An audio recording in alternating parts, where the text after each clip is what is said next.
प्यारे बच्चों, रियाजी की इस क्लास में हम आपका इस्तकबाल करते हैं। आज आज की इस क्लास में हम लोग एक नया यूनिट शुरू कर रहे हैं। नए तस्वुर पर हम लोग पढ़ेंगे, जिसका उन्वान है फीसद। जमात पंजुम के स्कॉलरशिप के इम्तिहान में रियाजी के हिस्से में फीसदी पर भी सवालात पूछे जाते हैं। इस वीडियो में हम लोग फीसद क्या है इसको समझने की कोशिश करेंगे। ये इस सिलसिले का पहला वीडियो है। आप, जैसे कि मैं हर बार कहता हूँ, आप इस वीडियो को देखते हुए अपने साथ बयास, पेन, पेंसिल रखें और इसको रोक कर, समझ कर, जो चीज़ें आपको समझ में नहीं आ रही हैं उसे लिखें और उसे कमेंट में भी लिखें, ताकि हम उसकी और मज़ीद वजाहत कर सकें। इसमें जो भी मिसालें हल कराई हुई होंगी, आप क्या करेंगे, अपने बयाज़ों में उन मिसालों को हल करेंगे। ठीक है। तो आज हम नया यूनिट, नया नया सबक, जिसे हम कह सकते हैं, आप पढ़ने वाले हैं, जिसका उन्वान है फीसद।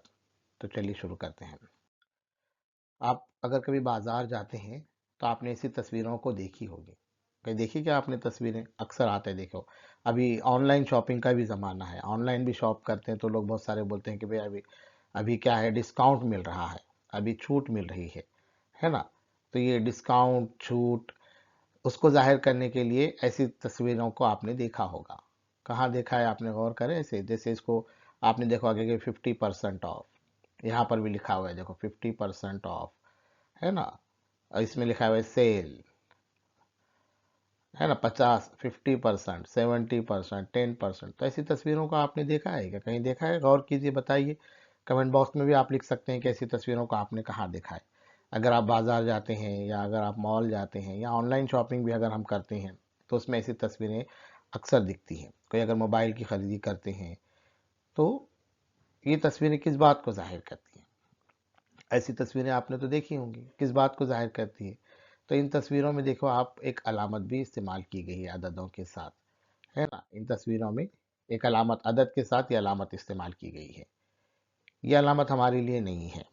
इस अलामत को हम फीसद कहते हैं। क्या कहते हैं? फीसद। ठीक है, इसको आप याद रखिए। ये अलामत कैसे लिखी हुई देखिए, एक निशान है, इसको इस तरीके की अलामत को, इसको क्या कहते हैं? फीसद कहते हैं। बोलिए एक साथ, क्या कहते हैं? फीसद। ठीक है। अब इसको हम मजीद समझते हैं कि भाई ये फीसद है क्या, फीसद से क्या मुराद है। एक मिसाल लेके हम समझते हैं कि भाई एक इम्तिहान हुआ, उसमें फैज़ान ने 500 में से 250 नंबर हासिल किए। ठीक है। और तनवीर ने 700 में से 300 नंबर हासिल किए। ठीक है। तब इसमें किसने नंबर ज़्यादा हासिल किए? अब यह देखो, बड़ा सवाल हमारे सामने आ गया कि भाई फैज़ान ने 500 में से 250 नंबर हासिल करे और तनवीर ने 700 में से 300 हासिल की। अगर हम अब यहाँ देख रहे हैं कि भाई तनवीर के नंबर 700 में से 300 हैं, बहुत सारे बच्चे क्या करते हैं, 300 देख के अंदाज़ा लगा लेते हैं कि नहीं भाई तनवीर के नंबर ज़्यादा हैं। लेकिन आप कुल नंबर देखो कितने हैं। तनवीर के 700 में से 300 हैं, फैज़ान के 500 में से 250 हैं। तो किसने नंबर ज़्यादा हासिल किए? तो ऐसे टाइम, ऐसे वक्त में हमको फीसद फीसद मालूम करना ज़रूरी होता है कि भाई इन दोनों में ने 100 में से कितने नंबर हासिल किए। ये हिसाब लगा के आपको क्या करना पड़ेगा, मालूम करना पड़ेगा कि दोनों ने 100 में से कितने नंबर हासिल किए। ठीक है, 500 में से 250 हैं, तो इस हिसाब से 100 में से कितने नंबर ये दोनों ने हासिल किए। जब दोनों के 100 में के नंबर आपके सामने आ जाएंगे तो आप क्या कर सकते हैं, फिर इन दोनों नंबरों का मुवाजना कर सकते हैं कि भाई किसने नंबर ज़्यादा हासिल किए। इसी को हम क्या कहते हैं? फीसद कहते हैं। तो फीसद से हमको क्या फ़ायदा होता? चीज़ों का मवाजना, कीमतों का मवाजना, रकम का मवाजना या किसी भी अदद का मवाजना हम लोग कर सकते हैं, कोई कौन सा ज़्यादा है और कौन सा कम है। ठीक है। तो अक्सर रोज़मर्रा की ज़िंदगी में फ़ीसद का इस्तेमाल होता है। आपके स्कूलों में भी देखेंगे, कहा जाता है कि कितने फ़ीसद बच्चे हैं, आपकी क्लास में कितने फ़ीसद लड़कियां हैं, कितने फ़ीसद लड़के हैं, कि भाई बारिश के मौसम में कितने फ़ीसद बारिश हुई। इस तरीके की रोज़मर्रा की ज़िंदगी में हम फीसद का इस्तेमाल करते हैं। ठीक है। अब मज़ीद हम फीसद को थोड़ा और समझने की कोशिश करेंगे। देखिए, फीसद को समझने की अब इस बयान को देखिए। आप यहाँ पर लिखा हुआ है 62 और उसके साथ ये अलामत इस्तेमाल की गई, फीसद की अलामत इस्तेमाल की गई है ना।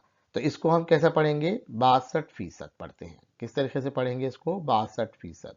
अगर ऐसा लिखा हुआ है तो आप इसको क्या पढ़ेंगे? 62% इस तरह पढ़ते हैं। तो 62% का क्या मतलब है? 62% का मतलब है कि 100 में से 62। समझो किसी ने एक इम्तिहान में 62% नंबर हासिल किए, मतलब क्या हुआ, उसने 100 में से 62 नंबर हासिल किए।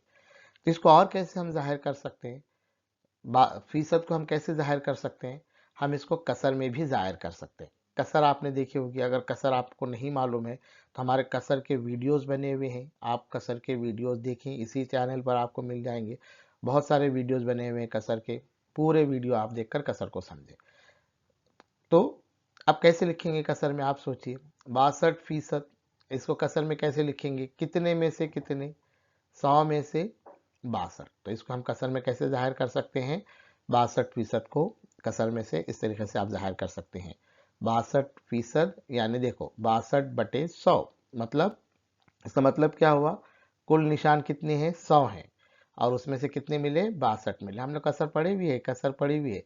अगर समझो ये एक रोटी है और इसके 2 हिस्से किए गए, है ना, मसावी हिस्से किए गए, और आपने एक हिस्सा ले लिए, तो आपने कितना हिस्सा लिए?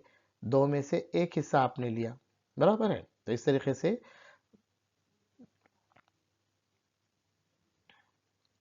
से कसर को कैसे लिखते हैं? 100 में से लिखते हैं, कसर को 100 में से लिखा जाता। ठीक है, इस तरीके से ये समझने की जरूरत है आपको, क्योंकि अब फीसद बोले ना हम, फीसद मतलब 100 में से कितने, तो 62% यानी 62/100, इस तरीके से भी आप लिख सकते हैं। ऐसे ही ये देखिए 25%। 25% का क्या मतलब हुआ, उसको कसर में कैसे लिखेंगे? 25/100 लिखेंगे। ऐसे ही ये 12%, तो 12% को कैसे लिखेंगे? 12/100, इस तरीके से लिखेंगे। तो इस पर कुछ मिसालें आपको समझाता हूँ, इस पर कुछ मिसालें आप समझिए। अब सवालात यहाँ पर है, देखो कि भाई 50% को किस तरह जाहिर करेंगे। ऐसे सवाल भी आपके स्कॉलरशिप के इम्तिहान में आते हैं। 50% को किस तरीके से जाहिर करेंगे? तो अब 50% को हम कैसे लिखते हैं? ऐसा लिखते हैं 50%, है ना। और उसको कसर में कैसे जाहिर कर सकते हैं? 50/100, इस तरीके से आप क्या कर सकते हैं? उसको जाहिर कर सकते हैं। ठीक है, इसी तरह देखो अगला सवाल एक और है, 32% को किस तरह जाहिर करेंगे? तो फिर 32% को कैसे लिखते हैं आप? ये 32%, और उसको कैसे जाहिर करते हैं? 32/100, इस तरीके से आप क्या कर सकते हैं? जाहिर कर सकते हैं। तो आप ऐसे अपने मजीद सवाल तैयार कीजिए। ऐसे और सवालात आप 10 सवालात तैयार कीजिए। जैसे मिसाल के तौर पे 12% को किस तरीके से जाहिर करेंगे, और उसको आप लिखो अपनी बयास के अंदर, और अपने क्लास के व्हाट्सएप ग्रुप पर आप क्या करो? उसको शेयर करो। सवालात आप तैयार करेंगे तो आपको और ज़्यादा समझ में आएगा। आपको नहीं समझ में आता तो ये वीडियो को आप बार बार देखें।